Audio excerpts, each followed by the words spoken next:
Hi, my name is Jaspreet Singh Multani. Hi, I'm George Rey Castellanos. Over the past couple of weeks, Professor Jackson in our English 205 business rhetoric class has assigned us an ethics presentation. This required us to do extensive amount of research to discover an unethical company, the problems associated with those unethical companies, and discover some possible solution to those unethical actions.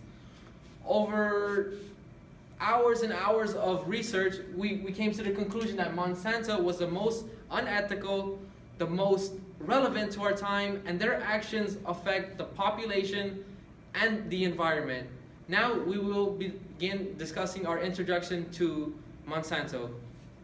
Monsanto is a leading agriculture company that controls and produces the majority of the world's food supplies. Monsanto is a notorious company that has been scientifically proven to use harmful chemicals freely and creating genetically modified organisms, which lead to inorganic, unhealthy foods and products being sold to the public unethically. What is a GMO? According to Non-GMO Project, it is a plant, animal, microorganism, or organism whose DNA has been altered and recombined to create a whole new item. An example of a GMO is a genetically modified seeds, which is what we're going to be touching on today. These GM seeds are being used to produce corn, soy, and canola, which are found in everything from food to household goods, such as toothpaste. Essentially, they're very hard to avoid in the United States. Since they're very inexpensive, the supply and demand for it is really high. Monsanto lack moral standings, which enables them to ignore the well-beings of consumers, and a lack of ethics has led them to profit billions, while the entire earth and occupants are affected by their unethical actions. Monsanto's production of genetically modified seeds has led to pollution, influencing political corruption, while affecting consumer and customer relations and lives. Now we'll be discussing how the unethical acts by Monsanto contributes to pollution. With the increased use of genetically modified seeds globally, there is also an increased use of herbicides and pesticides, which in the end results in polluting the environment with chemicals and toxins. Monsanto uses a vast amounts of pesticides and herbicides in order to preserve plants and vegetables. Monsanto created the pesticide called Roundup, which is used widely and freely by farmers and countries throughout the world. But many countries and farmers do not use this product since they consider it a slow-killing poison. One example of a herbicide that Monsanto created was Agent Orange, which was used as a defoliant in an operation in the Vietnam War. This had an end result in affecting over 3 million innocent Vietnamese citizens and over 500,000 birth defects. Monsanto has created a platform where you're required to purchase GMO seeds, and you're also required to purchase herbicides and pesticides from them, since they go hand in hand with each other. Pesticides and herbicides only benefit crops, the consumers, which in this case are the farmers who are profiting from it, and the sellers. Herbicides and pesticides are known to have a harmful effect on the environment, and here let me tell you why. According to Organic Consumer Association, independent scientific studies have shown that Roundup is a toxic to earthworms, beneficial insects, and birds and mammals. Plus, it destroys vegetation, of which they depend on food, water, and shelter. Roundup is contaminating freshwater spring wells. The Analytical and Biotechnical Chemistry Journal states that the main ingredient in Roundup, glyphosate, does not break down rapidly and in the environment, which leads to pollution at an alarming rate. These chemical compounds created by Monsanto has led to health problems and enabled them to profit billions, knowing the harm they were inducing. Genetically modified seeds have been proven significantly to come with many health issues that include infertility, organ failure, immune system failure, and permanent organ damage.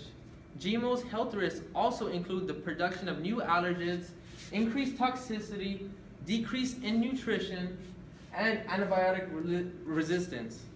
The horrific truth about Roundup is that a French court in 2009 founded that Monsanto is guilty of false advertising its product Roundup as biodegradable. And in fact, it is a very toxic and dangerous product. According to Monsanto's Roundup herbicide, which is an article written by Dr. Mercola, it states that the reportings that are published in this journal state that the GM seeds are proven to lead to damaging effects and disrupt body functions, which ultimately induce disease.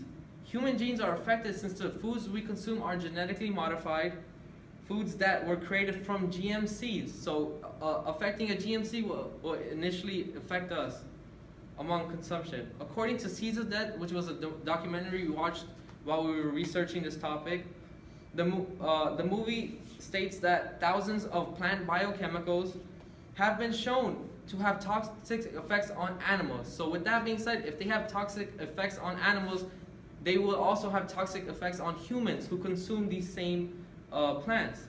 These plant toxins could be conceivably, as I just stated, harmful to man.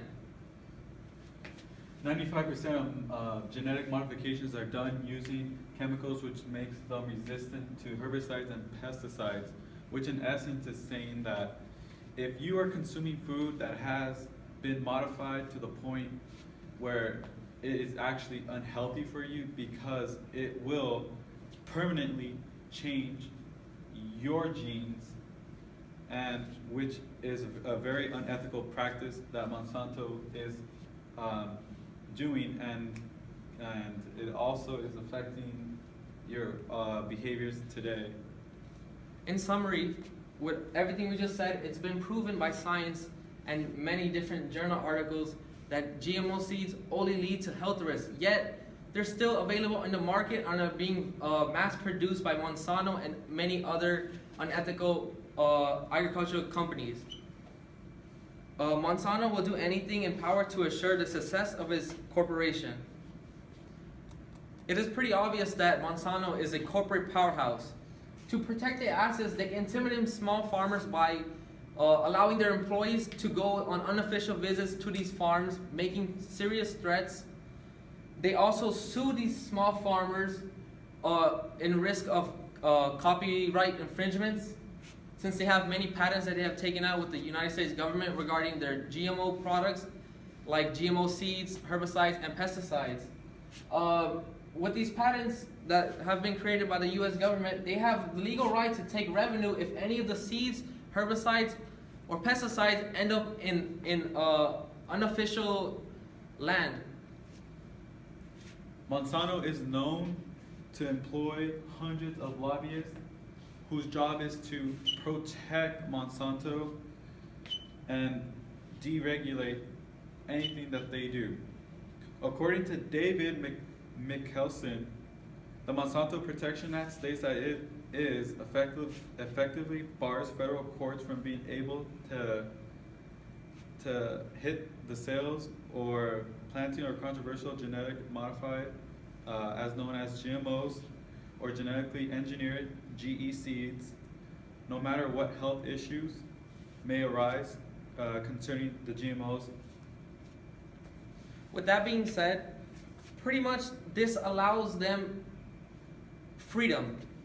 There's no way for the government to get involved and investigate their unethical acts. The DARK Act that was signed by President Obama states that GMOs will not be required to be labeled across the United States. This is also another example of how they influence politics towards corruption, and they force governments to have special interests that only benefit them and lead to more unethical acts. The Monsanto Protection Act is another act that lets them get all the freedom in the world to commit more unethical acts. Some of the unethical acts is actually being able to not label what has been modified in your products that you buy in today's society. And that is very unethical because you, the consumer, should know and would want to know what you are buying today. Monsanto's production and distribution of genetic modified seeds has led them to commit many unethical acts, and if we don't stop them now, they will commit many more. As we previously stated in our introduction, Monsanto lacking ethical standards and moral standings in regards to consumers and customers enables them to cause pollution, corruption, and health risk while profiting billions from these unethical acts. Some consequences that Monsanto has faced in the past several years is financially their sales and revenue have declined yearly. Legally, they have dealt with hundreds of lawsuits and their products have been taken off the shelves since they were banned by countries and governments, including the United States.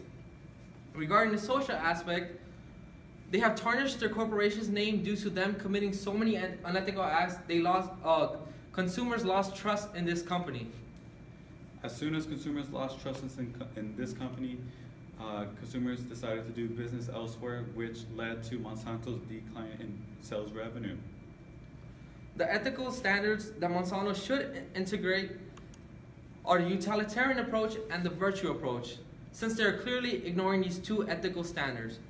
Integrating the utilitarian approach will enable them to immediately address the many consequences they have faced. They are clearly ignoring this approach by not taking into consideration the well-being of consumers by freely using chemicals in all the products that are genetically modified.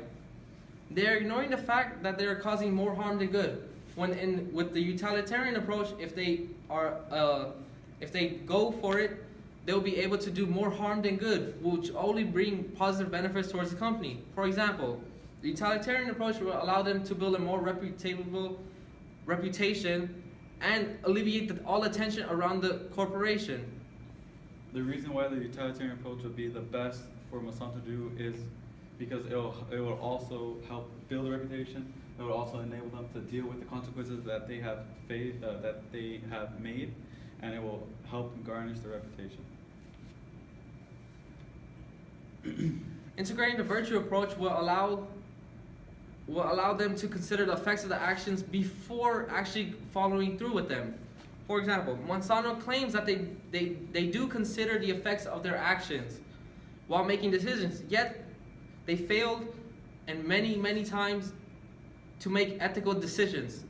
For example, they ignored the health of consumers when they distribute and sell these GM products. They ignored the relationship with the customers when they're false advertising these products. They also are ruining the environment when they fail to ignore all the chemicals that are put in the environment are not biodegradable. Taking an ethical approach to the business can potentially result in positive results. We discussed the unethical behavior caused by Monsanto, the problems associated with those unethical behaviors, and now we're briefly discussing two possible solutions to those unethical behaviors. To start off with, what will be very beneficial is learning how to make ethical decision-making skills, as well as integrating the ethical standards approach, specifically the utilitarian approach and the virtue approach, which we have previously discussed in the prior slide. They can also provide the necessary resources, finance, and labor to help clean up the pollution that they have caused. An ethical acceptable act would be any of the two possible solutions above, but we're not living in Monsanto, just these two options. An unethical act would be just to keep polluting the environment, corrupting and influence the politics and affecting consumers and customers, relationships and lives. In summary, we have just discussed Monsanto's production and distribution of genetically modified seeds has led to pollution, influencing political corruption while affecting consumers and customers' relationships and lives. A possible solution would be to integrate the ethical standard approach. Monsanto can actually provide the necessary labor and finance to attempt to clean up their mess, which was the pollution that they started.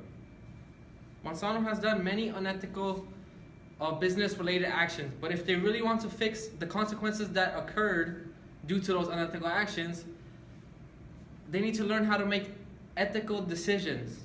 Today, we illuminated in detail the results of producing and distributing genetically modified seeds, while discussing how a lack of ethics and their decision-making skills has resulted in consequences resulting in negative impacts towards the company.